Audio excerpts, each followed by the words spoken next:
ओम शांति। आज है 30 अप्रैल, शिव बाबा की साकार मुरली। आज मीठे बाबा कहते हैं, मीठे बच्चे, बाप तुम्हें पुरुषोत्तम बनाने के लिए पढ़ा रहे हैं। तुम अभी कनिष्ठ से उत्तम बनते हो। सबसे उत्तम है देवताएं। प्रश्न, यहाँ तुम बच्चे कौन सी मेहनत करते हो जो सतयुग में नहीं होगी? उत्तर, यहाँ देह सहित देह के सब संबंधों को भूल आत्म अभिमानी हो शरीर छोड़ने में बहुत मेहनत करनी पड़ती है। सतयुग में बिना मेहनत बैठे बैठे शरीर छोड़ देंगे। अब यही मेहनत वह अभ्यास करते हो कि हम आत्मा है, हमें इस पुरानी दुनिया पुराने शरीर को छोड़ना है और नया लेना है। सतयुग में इस अभ्यास की बाबा कहते जरूरत नहीं।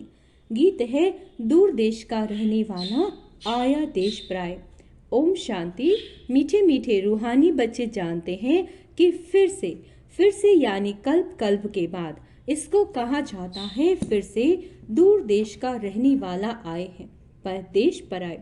यह सिर्फ उस एक के लिए ही गायन है, उनको ही सब याद करते हैं। वह है विचित्र, उनका कोई चित्र नहीं। ब्रह्मा विष्णु शंकर को देवता कहा जाता है, शिव भगवानुवाच्य कहा जाता है।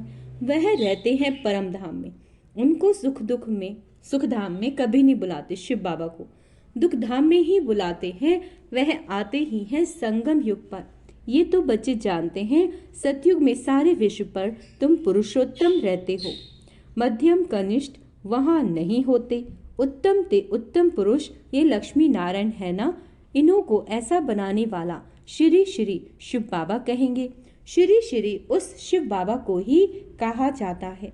आजकल तो सन्यासी आदि भी अपने को श्री श्री कह देते हैं, तो बाप ही आकर इस सृष्टि को पुरुषोत्तम बनाते हैं। सतयुग में सारी सृष्टि में उत्तम ते उत्तम पुरुष रहते हैं। उत्तम ते उत्तम और कनिष्ठ से कनिष्ठ का फर्क इस समय तुम समझते हो। कनिष्ठ मनुष्य अपनी नीचाई दिखाते हैं। अभी तुम समझते हो हम क्या थे, अब फिर से हम स्वर्गवासी पुरुषोत्तम बन रहे हैं। यह है ही संगम युग। तुमको खातरी है कि यह पुरानी दुनिया नई बननी है। पुरानी सो नई, नई सो पुरानी जरूर बनती है। नई को सतयुग, पुरानी को कलयुग कहा जाता है। बाप है ही सच्चा सोना, सच कहने वाला, उनको ट्रुथ कहते हैं। सब कुछ सत्य बताते हैं।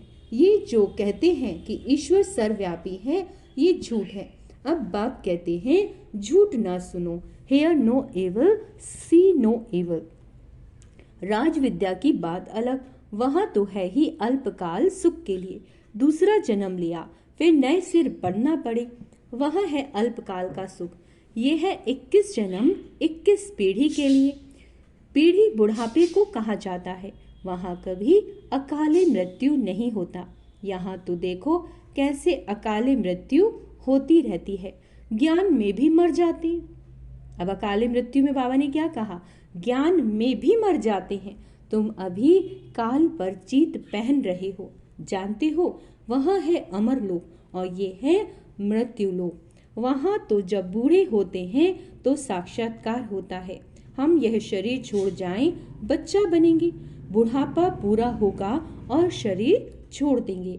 नया शरीर मिले तो वह अच्छा ही है ना। बैठे बैठे खुशी से शरीर छोड़ देते हैं। यहाँ तो उस अवस्था में रहते शरीर छोड़ने के लिए मेहनत लगती है। यहाँ की मेहनत वहाँ फिर कॉमन हो जाती है।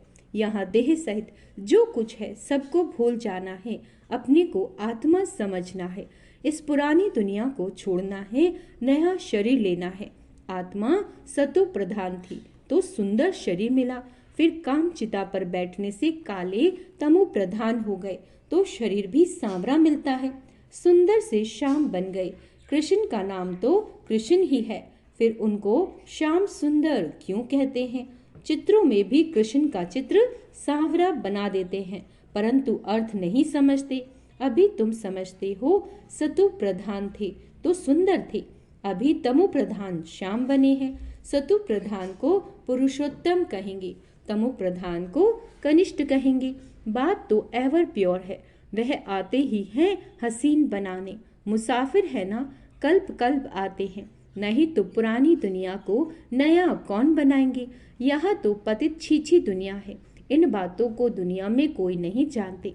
अब तुम जानते हो, बाप हमको पुरुषोत्तम बनाने के लिए पढ़ा रहे हैं, फिर से देवता बनने लिए। हम सो ब्राह्मण बने, हम सो संगम युगी ब्राह्मण। दुनिया ये नहीं जानती कि अब संगम युग है। शास्त्रों में लाखों वर्ष कल्प की आयु लिख दी तो समझते हैं कलयुग तो अभी बच्चा है। अभी तुम दिल से समझते हो हम यहाँ आए हैं उत्तम ते उत्तम कलयुगी पतित से सतयुगी पावन मनुष्य से देवता बनने के लिए। ग्रंथ में ही महिमा है, मूत पिलिति कपड़ धोए, परंतु ग्रंथ पढ़ने वाले भी अर्थ नहीं समझते। इस समय तो बाप आकर सारी दुनिया के मनुष्य मात्र को साफ करते हैं। तुम उस बाप के सामने बैठे हो, बाप ही बच्चों को समझाते हैं। ये रचना और रचना की नॉलेज और कोई जानते ही नहीं। बाप ही ज्ञान का सागर है, वह सत्य है, चैतन्य है, अमर है, पुनर्जन्म रहित है, शांति का सागर, सुख का सागर, पवित्रता का सागर है। उनको ही बुलाते हैं कि आकर ये वर्षा दो। तुमको अभी बाप 21 जन्मों के लिए वर्षा दे रहे हैं।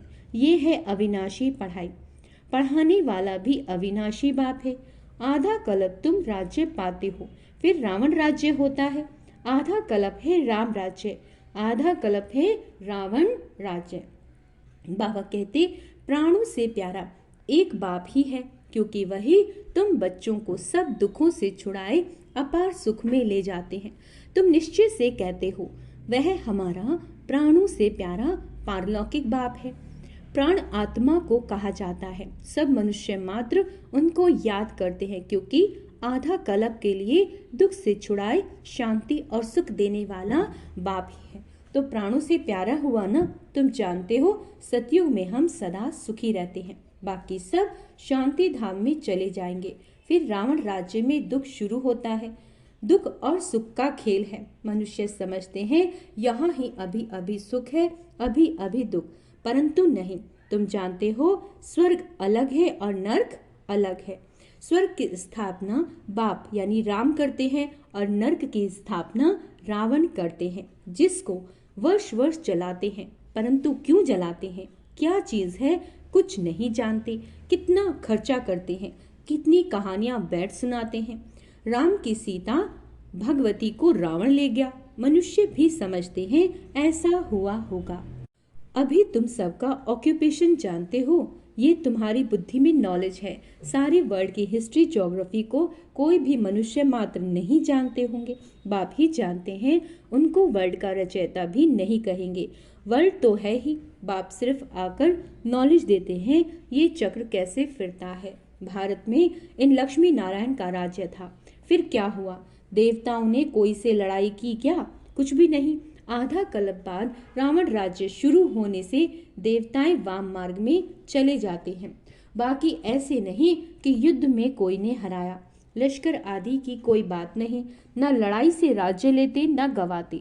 यह तो योग में रह पवित्र बन पवित्र राज्य तुम स्थापन करते हो, बाकी हाथ में कोई चीज नहीं। बाबा कहते ये है डबल अहिंसा। एक तो पवित्रता की अहिंसा, दूसरा तुम किसी को दुख नहीं देते। सबसे कड़ी हिंसा है काम कटारे की, जो ही आदि मध्य अंत दुख देती है। रावण के राज्य में ही दुख शुरू होता है, बीमारियां शुरू हो जाती हैं। कितनी ढेर बीमारियां हैं, अनेक प्रकार की दवाइयां निकलती रहती हैं। रोगी बन पड़े हैं ना। तुम इस योग बल से 21 जन्मों के लिए निरोगी बनते हो। वहां दुख व बीमारी का नामो निशान नहीं रहता।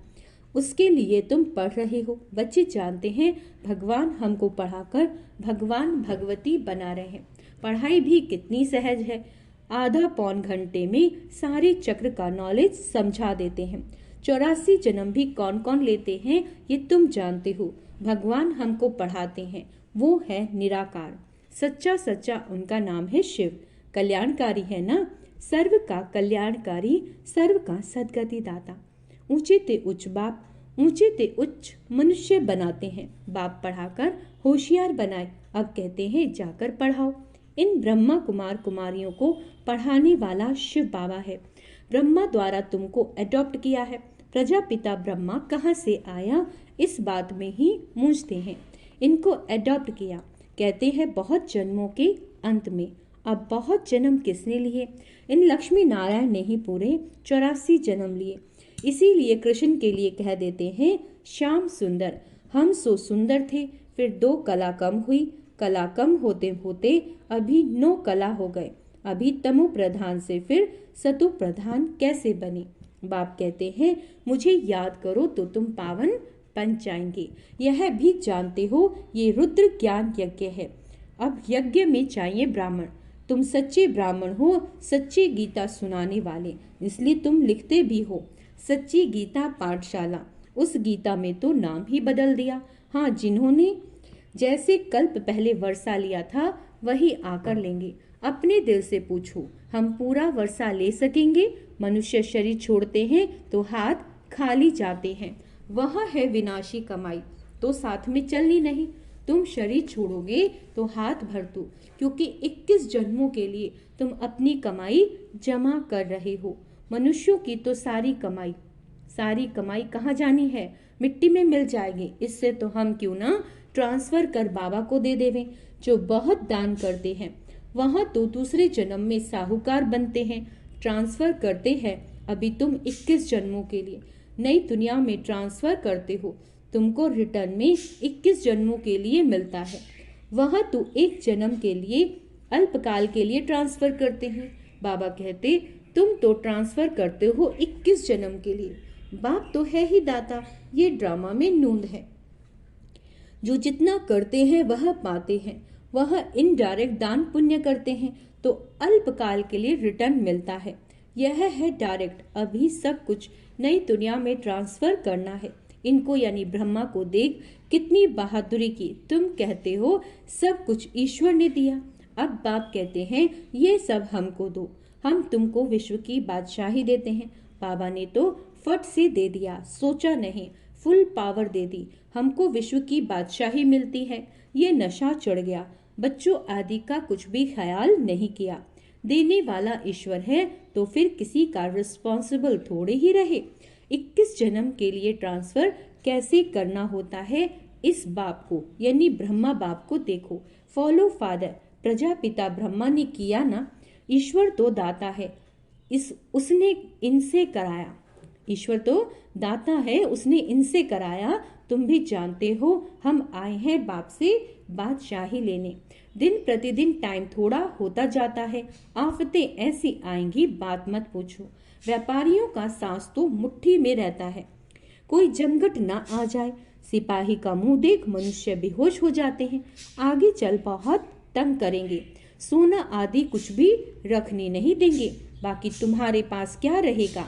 पैसे ही नहीं रहेंगे जो कुछ खरीद कर सको। नोट आदि भी चल न सके। राज्य बदल जाता है। पिछाड़ी में बहुत दुखी हो मरते हैं। बहुत दुख के बाद फिर सुख होगा। यह है खूने नाहक खेल। नेचुरल क्लैमिटीज भी होंगी। इनसे पहले बाप से पूरा वर्षा तो लेना चाहिए। भल घूमो फिरो, सिर्फ बाप को याद करते रहो तो पावन बन जाएंगे। बाकी आफतें बहुत आएंगी, बहुत हाय हाय करते रहेंगे। तुम बच्चों को अभी ऐसी प्रैक्टिस करनी है जो अंत में एक शिव बाबा ही याद आए। उसकी याद में ही रहकर शरीर छोड़े और कोई मित्र संबंधी आदि याद न आए। यह प्रैक्टिस करनी है, बाप को ही याद करना है और नारायण बनना है। ये प्रैक्टिस बहुत करनी है, नहीं तो बहुत पछताना पड़ेगा। और कोई की याद आई तो ना पास हुआ। जो पास होते हैं वही विजय माला में पिरोए जाएंगे। अपने से पूछना चाहिए बाप को कितना याद करते हैं। कुछ भी हाथ में होगा तो वह अंतकाल में याद आएगा, हाथ में नहीं होगा तो याद भी नहीं आएगा। बाप कहते हैं हमारे पास तो कुछ भी नहीं, यह हमारी चीज नहीं। उस नॉलेज के बदले यह लो तो 21 जन्म के लिए वर्षा मिल जाएगा, नहीं तो स्वर्ग की बादशाही गवा देंगे। तुम यहाँ आते ही हो बाप से वर्षा लेने। पावन तो जरूर बनना पड़े, नहीं तो सजा खाकर हिसाब किताब चुकतू कर जाएंगे। पद कुछ नहीं मिलेगा। श्रीमत पर चलेंगे तो श्री कृष्ण को गोद में लेंगे। श्रीमत पर चलेंगे तो कृष्ण को गोद में लेंगे। कहते हैं ना, कृष्ण जैसा पति मिले व बच्चा मिले। कोई तो अच्छी रीति समझते हैं, कोई तो फिर उल्टा सुल्टा बोल देते हैं। अच्छा, मीठे मीठे सिक्के लदे बच्चों प्रति माता पिता बाप दादा का याद प्यार और गुड मॉर्निंग। रूहानी बाप की रूहानी बच्चों को नमस्ते। हम रूहानी बच्चों की रूहानी बाप दादा को याद प्यार गुड मॉर्निंग। नमस्ते मीठे बाबा, शुक्रिया बाबा, शुक्रिया। धारणा के लिए मुख्य सार, जैसे ब्रह्मा बाबा ने अपना सब कुछ ट्रांसफर कर फुल पावर बाप को दे दी, सोचा नहीं, ऐसे फॉलो फादर कर 21 जन्मों की प्रारब्ध जमा करनी है, प्रैक्टिस करनी है। अंत काल में एक बाप के सिवाय और कोई भी चीज याद ना आए। हमारा कुछ नहीं, सब बाबा का, अल्फ और बे। इसी स्मृति से पास हो विजय माला में आना है। वरदान है मनसा पर फुल अटेंशन देने वाले, अपने जो मन में जो संकल्प हैं उन पर फुल अटेंशन देने वाले, चढ़ती कला के अनुभवी, विश्व परिवर्तक भव। अब लास्ट समय में मनसा द्वारा ही विश्व परिवर्तन के निमित्त बनना है। इसीलिए अब मनसा का एक संकल्प भी व्यर्थ हुआ तो बहुत कुछ गवाया। एक संकल्प को भी साधारण बात न समझो। वर्तमान समय संकल्प की हलचल भी बड़ी हलचल गिनी जाती है, क्योंकि अब समय बदल गया है, पुरुषार्थ की गति भी बदल गई, तो संकल्प में ही फुल स्टॉप चाहिए। जब मनसा पर इतना अटेंशन हो तब चढ़ती कला द्वारा विश्व परिवर्तक बन सकेंगे। स्लोगन है कर्म में योग का, कर्म में योग का अनुभव करना अर्थात कर्म योगी बनना। अव्यक्त इशारे, कंबाइंड रूप की स्मृति से सदा विजयी बनो। बाप और आप इस कंबाइंड रूप का अनुभव करते सदा शुभ भावना, श्रेष्ठ कामना, श्रेष्ठ वाणी, श्रेष्ठ दृष्टि, श्रेष्ठ कर्म द्वारा विश्व कल्याणकारी स्वरूप का अनुभव करो तो सेकंड में सर्व समस्याओं का समाधान कर सकेंगे। सदा एक स्लोगन याद रखना, ना समस्या बनेंगे, ना समस्या को देखकर डगमगाएंगे। स्वयं भी समाधान स्वरूप रहेंगे और दूसरों को भी समाधान देंगे। यह स्मृति सफलता स्वरूप बना देगी। अच्छा, ओम शांति। तो आज का स्वमान अभ्यास करेंगे। मैं शिव शक्ति हूँ, मैं आत्मा शिव शक्ति हूँ, विश्व परिवर्तक हूँ, कर्म योगी हूँ।